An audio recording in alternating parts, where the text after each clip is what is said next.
ኩሉ ነፍሲን ዛኢቀቱል መውት ነፍስ በጠቅላላ ሞትን ቀማሽ ናት ይላል። ህይወትን ሲለግሰን ሞትንም በእኛ ላይ ወስኖ ነው ያመጣው። እያንዳንዲቷ ነፍስ ሞትን ቀማሽ ናት። ከሞት የሚያመልጥ ማንም የለም ነው ያለው። ሞት አይደለም ለኛ ወይም ለእንስሳት ለጂኒዎችም ለመላእክትም አልቀረላቸውም። ሞት የማይዘው የሞት ፈጣሪ የሆነው አምላካችን አላህ ብቻ ነው። ወተወከል ዐለል ሐይ አለዚ ላ የሙት እንዳለው ፈጽሞ በማይሞተው በሕያው አምላክ በእርሱ ላይ ብቻ ተመካ ብሏል። እኛ ግን ስንመጣ ወደዚህ ዱንያ ህይወት ብቻ ሳይሆን ሞትም በእኛ ውስጥ ተወስኖ ነው የመጣ ነው። ዓላማው ለምንድነው? ሊፈትነን ስለነበር ማለት ነው። አለዚ ኸለቀል መውተ ወልሐያተ ሊየብሉወኩም አዩኩም አሕሰኑ ዐመላ። ይሄ ዓለም የሥራ ዓለም ስለሆነ የትኛው ስራችን ይበልጥ ያማረ መሆኑን በተግባር ሊፈትነን አላህ ሞትና ህይወትን ፈጥሯል ማለት ነው። ስለዚህም ነፍስ የተባለ በጠቅላላ ሞትን ቀማሽ ናት ነው ያለው። ሞት የኃጢአት ውጤት አይደለም። የሌላ እምነት ተከታዮች እንደሚያምኑት ሞት በአባታችን አደም ወይም በእናታችን ሐዋ አለይሂም ሰላም አለመታዘዝ ሰበብም የመጣ ጉዳይ አይደለም። ሞት ከኃጢአት ጋር ከኸይር ስራ ጋር ምንም ግንኙነት የለውም።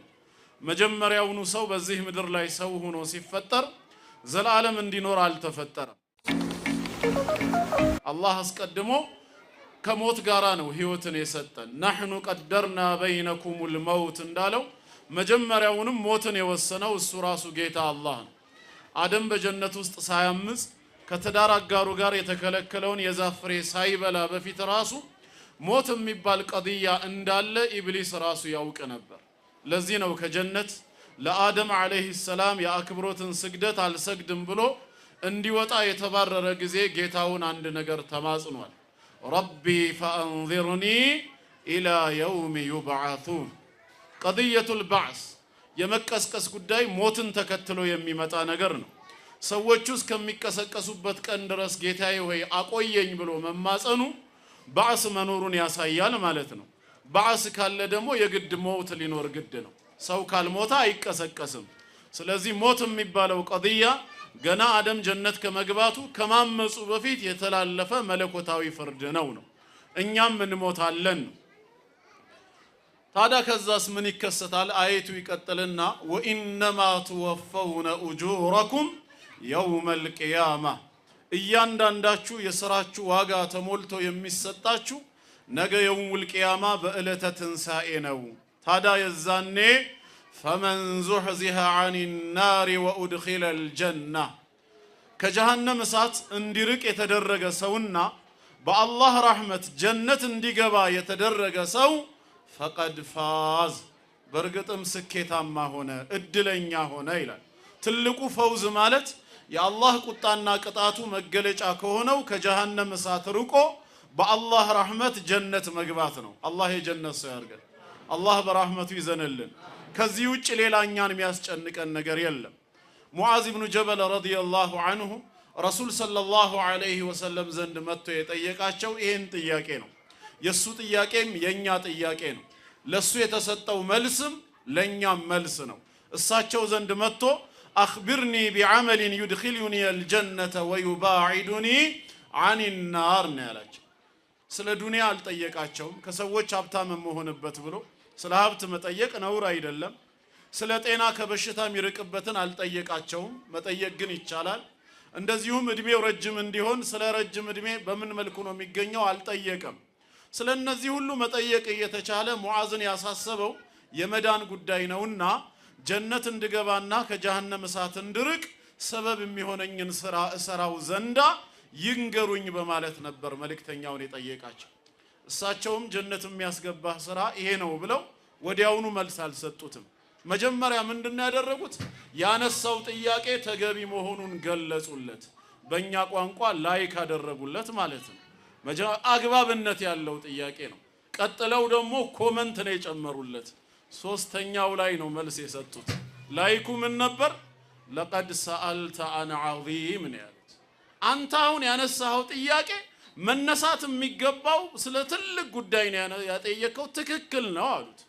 አንዳንድ ሰው ጥያቄ ጠይቆ ወዲያው መልስ ካልተሰጠው የጠየቅኩት ትክክል አይደለም እንዴ? አጥፍቻለሁ? እንደዚህ መጠየቅ አልነበረብኝም እንዴ ሊል ይችላል።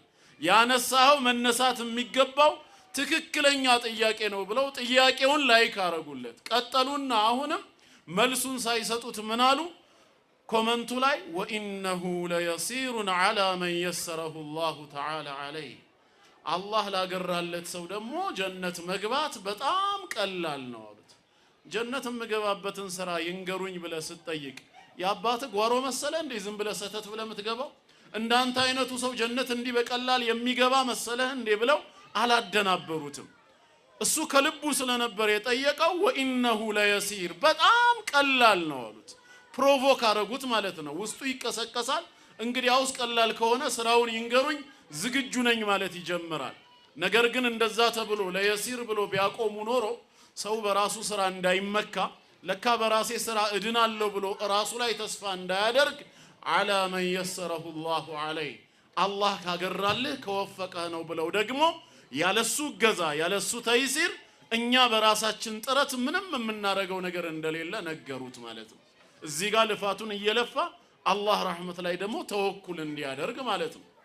ምክንያቱም አላህ ካላገራው ምንም ነገር የለም ማለት ነው። አላህ ያግራልን። ስለዚህ የሙዓዝ ጥያቄ የኛም ጥያቄ ነው። ሁላችንንም የሚያስጨንቀን የመዳን ጉዳይ ነው። ነፍሴ ነገ የውሙል ቂያማ የአላህ ቁጣና ቅጣት መገለጫ ከሆነችው ከጀሃነም እሳት ርቃ እንዴት ጀነት ታገኛለች ነው። ቁርአንም ያለው ይሄንን ነው።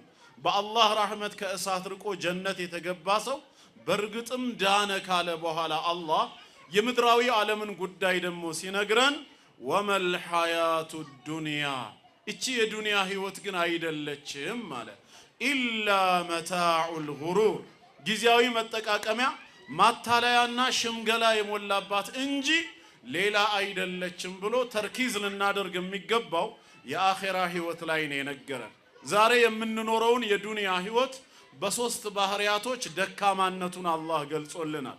በዚህ አየት መሰረት ከስሙ ጀምሮ አላህ ዱንያ ብሎ ነው የጠራት። ደና ከሚለው ግስ ርቢ ሆኖ ነው